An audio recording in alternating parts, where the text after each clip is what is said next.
महापालिकेच्या निवडणुकीवर अजित पवार यांनी तासभर पत्रकार परिषद घेऊन भोसरीचे आमदार महेश लांडगे यांच्यावर गंभीर आरोप केलेले आहे. यावरच बातचीत करण्यासाठी आपल्यासोबत महेश लांडगे आहे. दादा, काय सांगणार? अजित दादा यांनी गंभीर आरोप केलेले आहेत. सर्वात प्रथम जो केला आहे तो म्हणजे भ्रष्टाचारावर केलेला आहे. भ्रष्टाचाराचा हा जो आहे पिंपरी चिंचवड महानगरपालिकेत मोठा बोकाळा आहे आणि त्याचं सर्व ते तुमच्यावर आरोप केलेले आहे. त्याच्यावर त्यांनी आरोप केले म्हणून उत्तर द्यायचं म्हणून मी आज तुमच्या संग बोलत नाही, पण त्यांच्या आरोपाला काय तथ्य असेल, म्हणजे त्यांनी जर काय पुरावे दिले, माझं नाव आहे, तर मग ते योग्य वाटतं. ते काय बिनबुडाचे आरोप करायची त्यांची पहिल्यापासून सवय, त्यामुळे तिकडं दुर्लक्ष करून मला वाटतं निवडणूक वेगळ्या मोडवर नेण्यापेक्षा आपल्या विकासाच्या मुद्द्यावर असेल कधी पण चांगली राहते. त्यांना काय आरोप करायचे ते करू द्या. शेवटी काय आहे, आमच्या महायुतीतले ते घटक पक्षातले एक मोठे नेते आहेत, त्यामुळं मर्यादेत बोलावं लागतं आम्हाला पण, त्यामुळं आम्ही मर्यादा सोडत नाही. ते म्हटले की 91 पासून मी या शहराकडे बघतोय, कधीही महानगरपालिका ही कर्जामध्ये डुबलेली नव्हती, परंतु आता जे आहे हजारो कोटींचं जे आहे ते कर्ज महापालिकेवर आलेलं आहे. याबद्दल काय सांगणार? त्याबद्दल त्यांनी प्रशासनामध्ये बैठक लावावी. प्रशासनाने सांगावं कशा कशा पद्धतीने आम्ही डेव्हलपमेंट केली, कशा कशा पद्धतीने आम्ही या महापालिकेमध्ये हे केली. ग्रीन बॉन्ड ज्यावेळेस आमच्या मुंबईला झाला 200 कोटीचा, त्यावेळेस तिथं घंटा वाजवायला सुद्धा सन्माननीय हे नेते होते.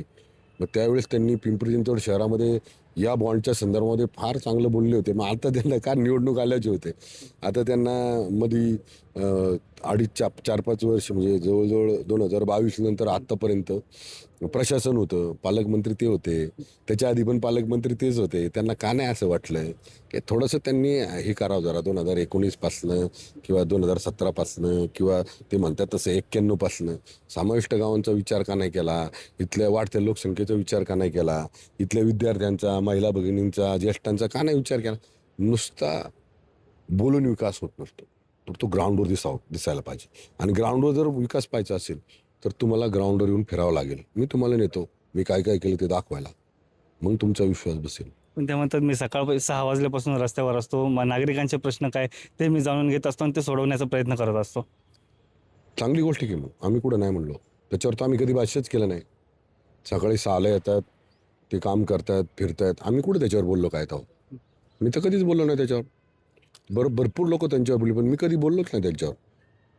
गंभीर आरोप देखील हा केला की दादागिरी ही खूप वाढलेली आहे शहरामध्ये आणि दादागिरी जी आहे ती दादागिरीच्या संदर्भात बोलतो.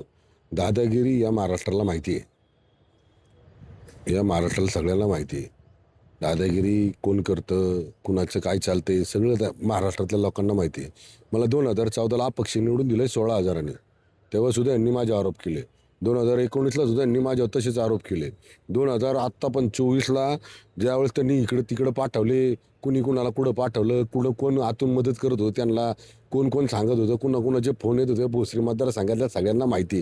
परत पडले इकडे घेतले, अहो हे सगळं माहिती आहे. माझा एक प्रश्न आहे त्यांना, मी सभागृहामध्ये विचारलं होतं प्रश्न की माझ्या इथं काही वाईन्स, देशी दारूची दुकानं, काही आपलं काय म्हणतात ते बिअर शॉपी, या अशा ठिकाणी आहेत की जिथं लोकांना, रहिवासी लोकांना त्रास होतो, माता भगिनींना त्रास होतो, ज्येष्ठांना विद्यार्थ्यांना सोडताना त्रास होतो, ज्येष्ठांना फिरताना त्रास होतो. तिथं सभागृहात मोठेपणाने म्हणले हे बरोबर आहे आणि त्याच्यावर कारवाई केली जाईल. 2-3 महिने बंद केले, परत चालू झाले. मी विचारलं का, तर त्यांच्यावर स्टे उठवला. का उठवला स्टे? तुम्हाला ते जवळचे आहेत काय उत्पादन शुल्क खातं म्हणून? अहो लोकांचा विचार करा की, लोकांसाठी प्रश्न विचारला मी, लोकांना विचारलं, म्हणलं सांगा. लोकांनी मला सांगितलं की आम्हाला त्रास होतोय, मी तिथं जाता येता पाहतोय, माझ्या माता भगिनी सुरक्षित जाऊ शकत नाही, तिथनं जाता विद्यार्थी जाऊ शकत नाही, ज्येष्ठला गाड्या लावून तिथं लोक दारू पेत बसलेले असतात. यांच्याकडं खातं आहे. मी प्रश्न विचारला, त्यांनी फक्त मी करतो याचं आव्हान होऊ नका. सत्यात जे मी मागणी केली ना त्याची मागणी पूर्ण करा ते बंद. सगळी वाईन्स मी ज्याची मागणी केली ते करा. जे सगळे देशी दारूची दुकानं जी मी सांगले ती बंद करायला करा. जे बिअर शॉपी सगळं बंद. फक्त लोकांपुढे दाखवायसाठी नका करू. लोकांना त्यांचं काय झालं, ते मतदारांना गृहीत धरून आजपर्यंत राजकारण करत होते. मी लोकांच्या मध्ये जाऊन प्रश्न घेतोय, लोकांच्या अडचणी मी लोकांमध्ये जाऊन पाहतोय. यांच्यासारखं उंटावून शेळ्या नाही हाकत मी. मला ते म्हणतात शहर वाटून घेतलेलं आहे आणि भ्रष्टाचार करतात. काही पण असू द्या, त्यांचा काही आरोप असू द्या, शहर वाटून घ्यायला काय 7-12 काय आमचे दोघांचं आहे काय? अहो आम्ही पिंपरी चिंचवडमधले स्वाभिमानी पिंपरी चिंचवडकर आहो आम्ही दोघं पण. शंकर शेट असतील, मी असेल. स्वर्गीय लोकनेते लक्ष्मणभाऊ जगताप यांचं किती मोठं योगदान आहे या शहरासाठी, ते विसरता येईल का आपल्याला? असं काय करतात? तिकडे जावा, तिथे लोकांना तुम्हाला सांगतील ते. एक पहा, कुणी शहर वाटून घेतलेलं नाही. लोकप्रतिनिधी म्हणून जर प्रत्येक विभागातला नगरसेवक आपापलं मत त्या विभागातल्या त्या विभागात जे लोक नगरसेवक म्हणून काम करतात तिथल्या लोकांच्या समस्या मांडत असतील तर त्या समस्या सोडवल्या पाहिजे का नाही? पाहिजेत.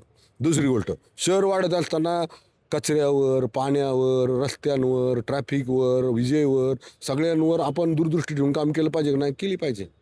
पण त्याच्याकरता आपल्याला विकासाचं राजकारण केलं पाहिजे. ह्यांना काय झालं माहिती का? 30 वर्षामध्ये त्यांना असं वाटलं की आपण प्रश्न जिवंत ठेवायचे.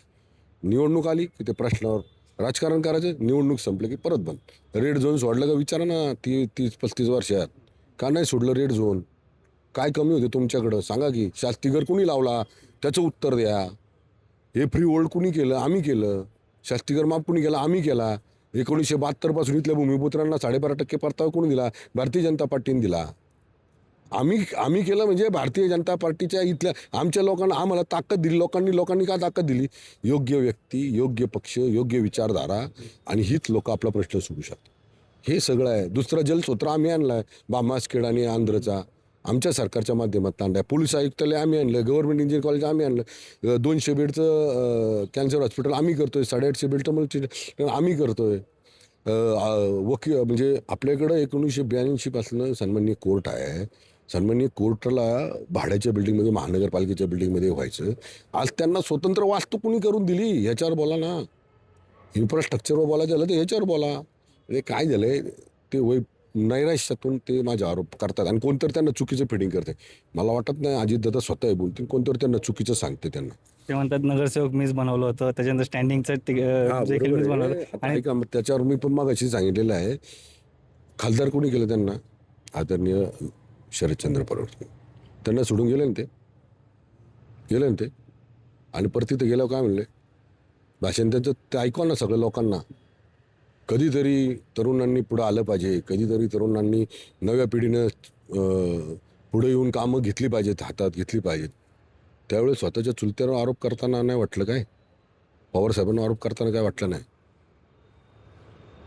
म्हणून स्वतःला आत्मपरीक्षण करा, माझं असं विनंती आहे त्यांना. तर पाहिलं आपण की नैराश्यातनं अजितदादा पवार जे आहे ते सर्व आरोप करत आहे असं महेश लांडगे म्हणाले. अविनाश परबत, जय महाराष्ट्र न्यूज, पिंपरी चिंचवड.